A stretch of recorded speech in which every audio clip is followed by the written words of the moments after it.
जी नमस्कार, मैं Jitendra Kumar Chauhan science classes में आपका स्वागत है।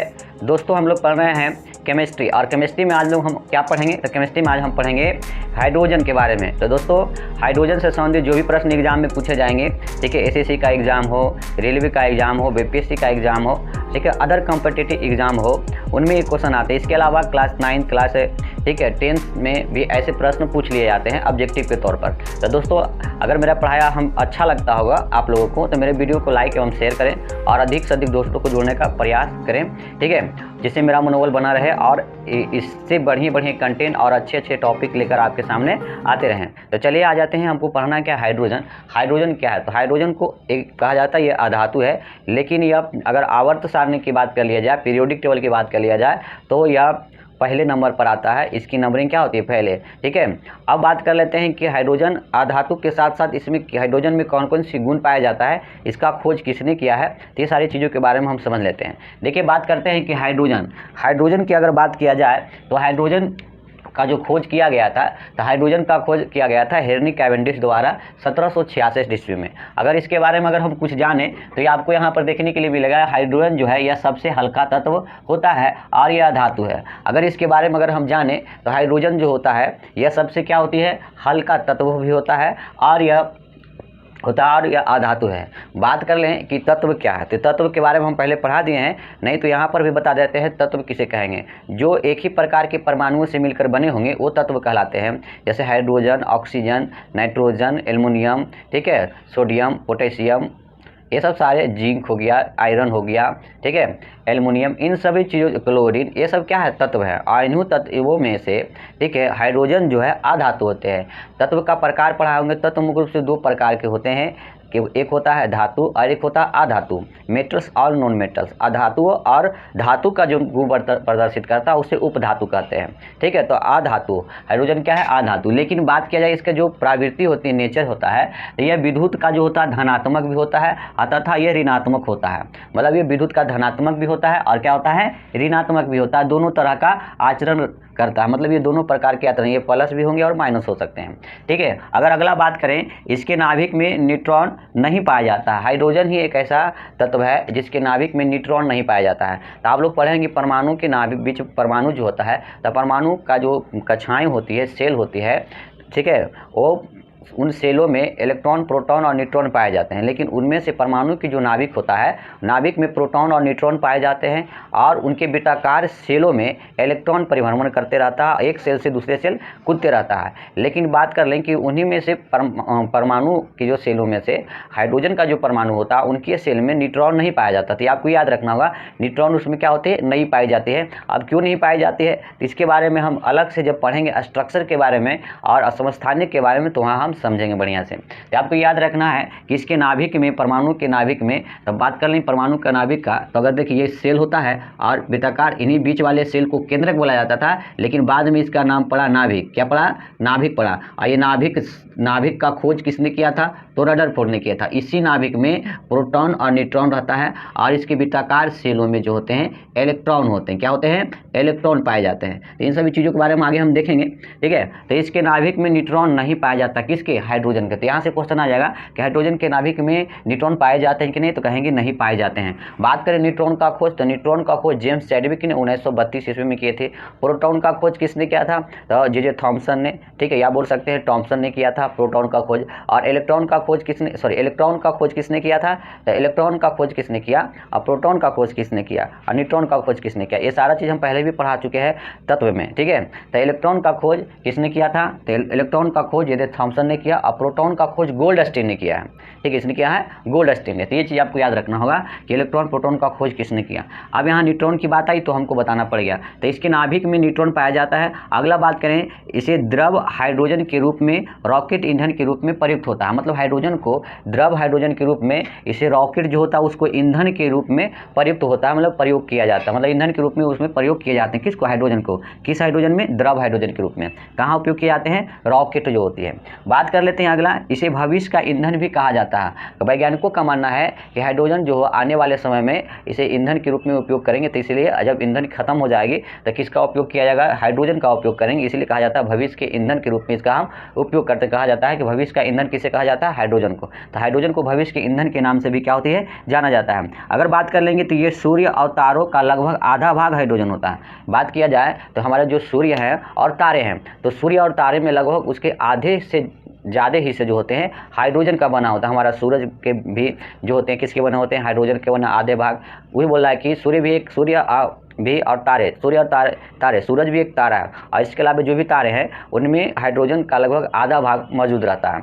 तो यह याद रखना कि सूर्य एवं तारों में लगभग आधा भाग क्या पाए जाते हैं, हाइड्रोजन पाए जाते हैं। अगर बात कर लिया जाए तो उच्च दाब पर निकेल की उपस्थिति में हाइड्रोजन वनस्पति तेलों से संयोग कर वनस्पति घी परिणत करता है। ध्यान देने वाली बात है कि जब उच्च दाब होंगे तो निकेल की उपस्थिति में, जब निकेल रहेगा उसकी उपस्थिति में हाइड्रोजन वनस्पति तेलों से संयोग कर मतलब जुड़कर वनस्पति घी में परिवर्तन हो जाता है, परिणत हो जाता है।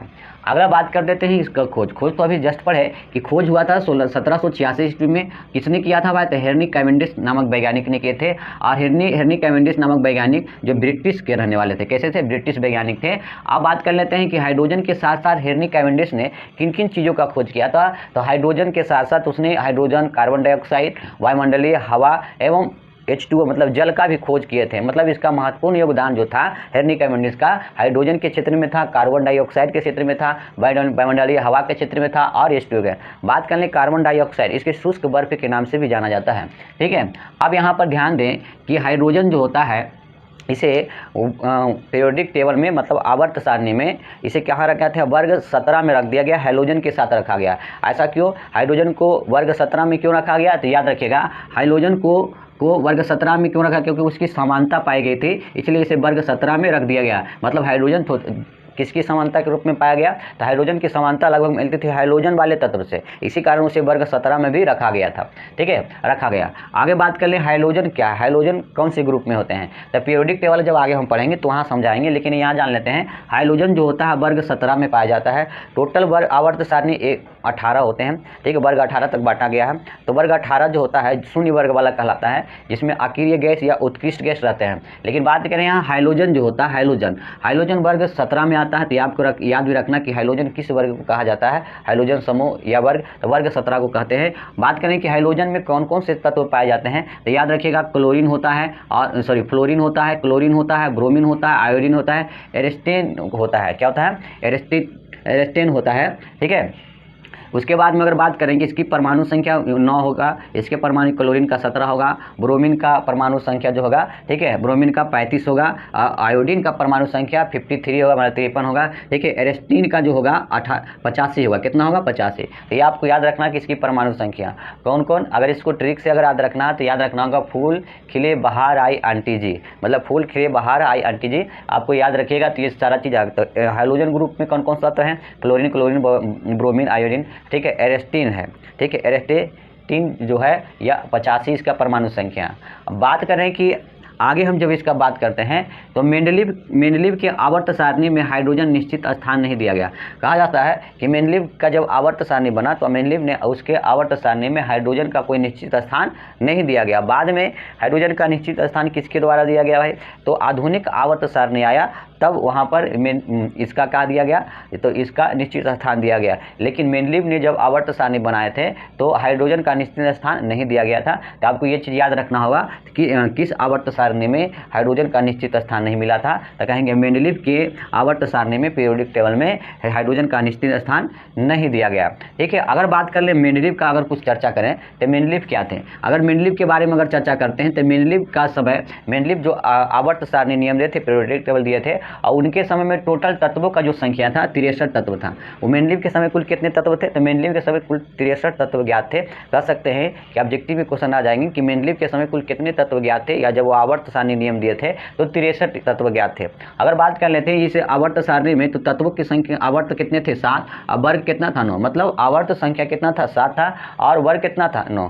अगर बात कर लेते हैं आवर्त किसे कहते हैं, जो 36 कतारें होती हैं पीरियोडिक टेबल में तो उसे आवर्त बोला जाता है, और जो ऊर्ध्वाधर मतलब उदर्ग कतारें होती है, ऐसे लाइन खींची रहती है, इसे वर्ग कहा जाता है। ऐसे वर्ग को स्तंभ भी कहते हैं। अगर बात कर ले तो आवर्त कितना था तो 7 था, वर्ग कितना था 9। याद रखना होगा कि मेनलिव के समय आवर्त कितने थे 7 और वर्ग कितना था 9। अगर बात कर लें कि जब यह आवर्त का नियम दिए थे ये कितना ईस्वी में दिए थे, तो याद रखना होगा 1869 ईस्वी में, ठीक है। 1869 में इन्होंने क्या दिए थे, आवर्त का नियम दिए 1869 ईस्वी में, ठीक है। और बात करें एक और नियम आया तत्वों को क्रम को सजाने में, एक नियम और आया, ठीक है, मोजले का नियम आया। और मोजले ने उस नियम को क्या नाम दिया, आधुनिक आवर्त सारणी, जिसे ठीक है मॉडर्न पीरियोडिक टेबल कहा जाता है। तो इन्होंने मोजले ने 1913 ईस्वी में आधुनिक आवर्त नियम दिए थे। तो याद ये रखना, आधुनिक आवर्त नियम किसने दिया, तो मोसले ने दिए थे,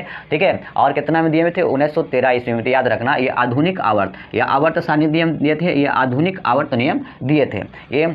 अगर बात करें आगे हम, तो यहाँ पर देखने वाली चीज़ है कि हाइड्रोजन जो होता है, हाइड्रोजन का 3 समस्थानिक है। हाइड्रोजन का टोटल कितने समस्थानिक है, तो 3 समस्थानिक हैं। और तीनों को हम डिटेल अगले वीडियो में पढ़ेंगे, लेकिन यहाँ कुछ जान लेते हैं। देखिए हाइड्रोजन का याद रखिएगा कि पूछ देगा कि हाइड्रोजन के कुल कितने समस्थानिक हैं, तो याद रखना होगा कि हाइड्रोजन के टोटल हमारे पास कितने समस्थानिक हैं, 3 समस्थानिक हैं। तो पहला समस्थानिक जो होता है इसको बोलते हैं प्रोटियम। क्या बोलते हैं, प्रोटियम। प्रोटियम जो होती है, देखिए प्रोटियम, देखिए H हाइड्रोजन, देखो यहाँ 1H1, इसका मतलब क्या है, ये नीचे वाला जो होता है इस वाले को परमाणु संख्या दिखाते हैं, ऊपर वाले द्रव्यमान संख्या।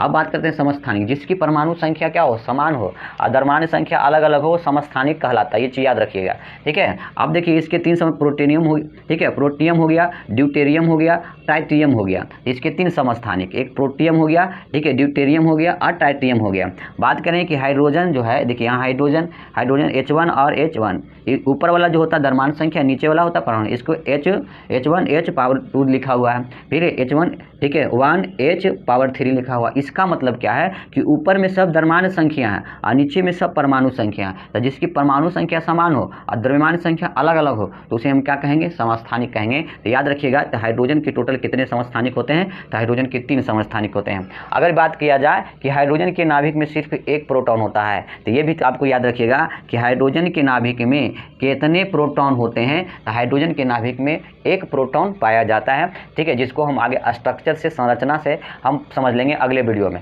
तो दोस्तों ये सब सारी चीज़ें बहुत ही महत्वपूर्ण प्रश्न थे और इस प्रकार का टॉपिक में आपका कहीं ना कहीं एग्जाम में, हर एग्जाम में पूछा हुआ है, ठीक है। तो अगर मेरा पढ़ाया हुआ अच्छा लगता हो तो मेरे वीडियो को आप लाइक करें और अधिक से अधिक शेयर करें। अब इसका PDF आपको डिस्क्रिप्शन में दे दिया जाएगा और इसके अलावा टेलीग्राम पर भी भेज दिया जाएगा। तो अगर PDF प्राप्त करने के लिए आप हमारा चौहान साइंस क्लासेस करके, अगर टेलीग्राम पर ये नाम नहीं आता तो जितेंद्र कुमार चौहान सर्च कीजिए, आपको वहाँ पर टेलीग्राम बना हुआ मिल जाएगा। वहीं पर आपकी सारी वीडियो अपलोड की जाती है, ठीक है। इसके अलावा आपको जो भी वीडियो अपलोड किया जाता है उसका PDF जो होता है डिस्क्रिप्शन में दे दिया जाता है, तो आप वहाँ से भी लोड कर सकते हैं। तो चलिए हम अगले वीडियो में मिलेंगे, धन्यवाद।